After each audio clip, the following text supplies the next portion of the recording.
L'Afrique du Sud, on continue d'en parler avec notre invité Nicolas Champeau, qui a réalisé le podcast La Cavale de Bram Fischer, disponible sur France Culture.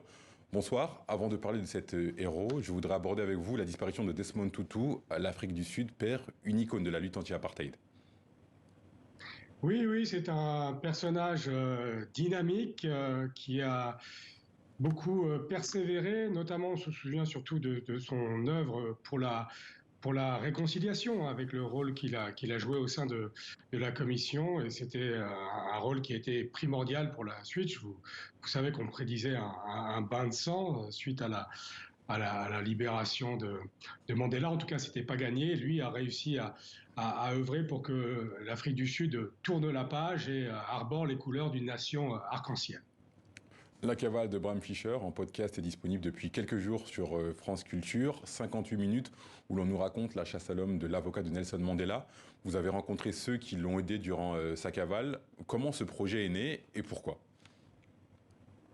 Ça fait une quinzaine d'années que je m'intéresse aux acteurs de la lutte anti-apartheid, et ce projet me taquinait un petit peu parce que on a là d'abord un blanc. On parlait de Desmond Tutu et de ce qu'il a accompli pour la nation arc-en-ciel.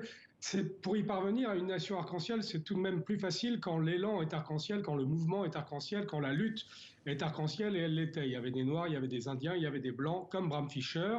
Et parmi les Blancs qui ont le plus œuvré, qui se sont le plus exposés, il figure vraiment dans le trio de tête, d'autant plus que c'est le seul à ce niveau de responsabilité qui est mort en prison. Les autres Blancs étaient d'origine juive, lui était afrikaner, c'est-à-dire qu'il faisait partie de la caste au pouvoir, mais il a renoncé à ses privilèges de blanc afrikaner, à sa famille et à sa carrière. Et puis enfin, il avait un petit côté gentleman cambrioleur, c'est-à-dire qu'il était avocat, l'avocat de Nelson Mandela pendant son procès notamment, bâtonnier du barreau de Johannesburg, mondain, père de famille, respecté, mais la nuit, il donnait tout de même des consignes pour que ses camarades de lutte continuent de mener des opérations de sabotage. C'est lui qui a organisé l'évasion du pays d'un camarade de Nelson Mandela qui allait témoigner contre lui à son procès. Il était responsable de la cellule évasion du parti communiste qui était illégale. Donc il avait deux casquettes, une double vie, et forcément ça se raconte notamment lors d'une cavale héroïque et surprenante qui a duré 290 jours. Justement, on va écouter un extrait de ce podcast, La Cavale de Bram Fischer. Pour mes 21 ans, ma mère a donné une réception.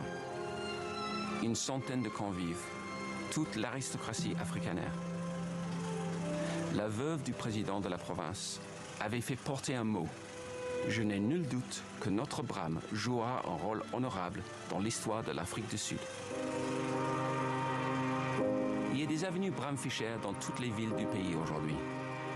Mais elles ne s'attendaient sûrement pas à ce que je défende un dirigeant noir comme Nelson Mandela lors de son procès, le fameux procès Rivonia.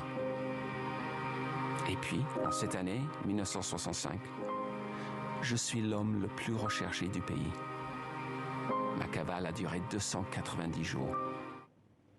C'était Bram Fischer, incarné par le comédien Kester Loveless. On a un podcast avec un héros qui parle à la première personne. Pourquoi ce choix ? Eh bien, ce choix s'est imposé parce que Bram Fischer s'est soustrait à la justice alors qu'il avait la possibilité de s'exiler, et a choisi de continuer la lutte dans la clandestinité, qui était un choix presque suicidaire, pour interpeller les Afrikaners, pour les mettre face à leur complicité passive ou active avec un régime cruel, et pour les choquer. Et donc, il me semblait naturel que lors de ce podcast, ce soit Bram Fischer qui nous raconte lui-même son histoire, nous interpelle. Je suis allé à l'université d'Oxford où toute sa correspondance, et c'est quelqu'un qui écrivait beaucoup, a été conservée, pour m'imprégner de son humour un peu espiègle, pince sans rire, pour écrire ces textes et donc cette narration à la première personne. On va s'intéresser un peu plus à l'histoire de ce Bram Fischer. Qu'est-ce qui pousse un avocat blanc, issu d'une bonne famille, une famille aristocrate, un privilégié donc, à embrasser la cause de la lutte anti-apartheid ? Eh bien, c'est vrai que c'est un parcours surprenant parce qu'il aurait pu être Frédéric de Klerk, il aurait pu être président de l'Afrique du Sud, en fait. Il en avait pris le chemin, il a fait des études de droit à Oxford, mais il a fait un virage à 180 degrés pour tout un tas de raisons. Il a été à Moscou lors de son voyage en Europe étudiant, et puis il a rencontré, c'est une petite anecdote, un ami avec qui il jouait enfant dans le Free State où il a grandi, et en lui serrant la main, 15 années plus tard, il a ressenti une espèce de révulsion. Et il s'est dit, mais d'où vient cette révolution? Je jouais avec cet enfant noir quand j'étais petit, c'est parce que le système m'a changé. Et donc, pour me changer moi, je dois changer le système. Et il a décidé d'aller jusqu'au bout en jouant un rôle de premier plan au sein de la lutte anti-apartheid. Dans sa cavale qui a duré 9 mois, il est aidé par ses filles, mais pas seulement. Il a beaucoup d'alliés. Alors, il a beaucoup d'alliés qui sont pas tous des professionnels de la résistance. Et c'est ça qui est assez amusant. Et ses amis un peu pieds nickelés de la résistance reconnaissent leur amateurisme volontiers. Il y a Pat Davidson, une amie de sa fille, qui ne s'intéresse pas du tout à la politique. Il y a Leslie Shambrooker, dont le mari était déjà en prison, qui l'a aidée. Elle a 96 ans aujourd'hui. On peut lui rendre hommage parce qu'elle a été condamnée à 1 an de prison pour avoir refusé de témoigner contre Bram Fischer lors de son procès. Donc ce sont des gens dont le courage force l'admiration. Ils ont tous aidé Bram Fischer à un moment où la lutte était très très mal engagée. On ne voyait pas très bien à cette époque à quoi elle allait servir, mais ils ont sans doute été séduits par le charisme et le magnétisme de cet homme époustouflant. Le président Nelson Mandela a rendu à Bram Fischer un hommage très fort en 1995. Il y a des rues Bram Fischer en Afrique du Sud. Quelle est la place de Bram Fischer aujourd'hui dans la mémoire et les cœurs des Sud-Africains?